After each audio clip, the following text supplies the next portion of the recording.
balita na ika'y mawiwili. So mga par, matapos nga po manalo ni Devin Haney sa naging laban nito kontra kay Brian Norman Jr. at naging WBO champion ito ng 147 pounds, kung saan mga idol, marami nga po ang mga boxing fans, lalo na ang mga eksperto ang nagsabi na mali daw ang tiyantan nila sa dating kampiyon na si Norman para tawagin ang pinaka-the best na welterweight fighter sa ngayong generation na hindi pa ito na-upset kay Boy Ilong. Hindi daw pala ganun kagaling at kalakas si Norman bilang isang fighter kapag nakalaban ito ng tunay na magaling na boxer. Sa katunayan nito mga idol, mas pinuri pa ng mga eksperto itong si Mario Barrios na mas magaling pa daw kontra kay Norman Jr. bilang fighter. Sakaling naglaban daw si Barrios at Norman, isilan daw kay Mario Barrios na talunin si Norman sa bakbakan at maging unified champion. Well, ito na rin ang pagkakataon natin mga idol na makabawi sa mga nagsasabi dati na mas pinili daw ni Manny Pacquiao na labanan si Barrios kaysa kay Norman dahil takot daw si Pacman kay Norman baka madurog ito sa bakbakan. Well, in your face mga idol, sabihin nyo man kung gaano kagurang si Pacman, pero angat pa rin talaga ang level nito mga idol kontra sa mga batang fighters sa kanyang dibisyon. Isa lang kasing iniisip ng lahat mga boss, mahinang nilalang na daw si Pacman dahil sa kanyang matandang edad, pero pagdating sa skills mga boss, wala nga ngasla sa Pinoy legend at lumabas yan mga idol sa aktual na bakbakan, kagaya kung paano dati minaliit si Pacman sa laban nito kay Barrios. Pero bigo ang lahat mga idol na umasa na matatalo si Boss Manny sa bakbakan na to.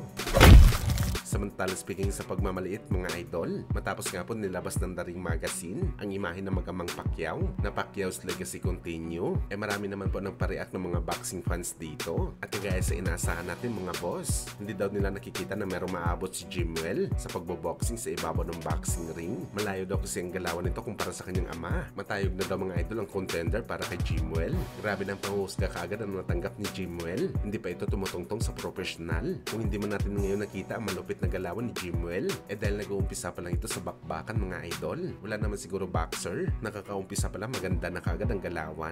Merong process po ang boxing sports. Lahat ng boxer kagaya ni Floyd at Pacman o di kaya ni Crawford dumaan sa mahinang galawan, kaso nagsikap sila mga idol at ginugol ang sarili sa training kaya naging malakas. At malaking tiwala natin mga idol na ganun din si Jimwell. Sabi pa nga ni Pacman dati mga boss, kung paparusahan mo daw ang katawan mo sa ensayo, hindi daw talaga imposible na makuha mo ang gusto mo sa boxing sport. Matinding dedikasyon daw ang kailangan mo para maging malakas na fighter. Sa kabilang banda naman mga idol, Shakur Stevenson at Conor Benn nagkasundo na sa April 2026 sila maglalaban. Pumalag si Shakur kay Conor Benn sa bakbakan kahit malaki itong klaseng fighter. Sa middleweight lumalaban si Conor Benn at isang 135-pounder lamang si Shakur. Mukhang gagayahin itong ginawa ni Manny Pacquiao mga idol nung umakyat ito ng ilang dibisyon para labanan si De La Hoya na isang middleweight. Ano sa tingin nyo mga idol? Tunay ba talaga nakakasa si Shakur kay Conor Benn o isa lamang ito sa mga hype ni Shakur para pag-usapan ng kanyang pangalan? Marami na kasi hinamon mga idol itong si Shakur, pero si William Cepeda pa lang ang kanyang nilabanan na malakas.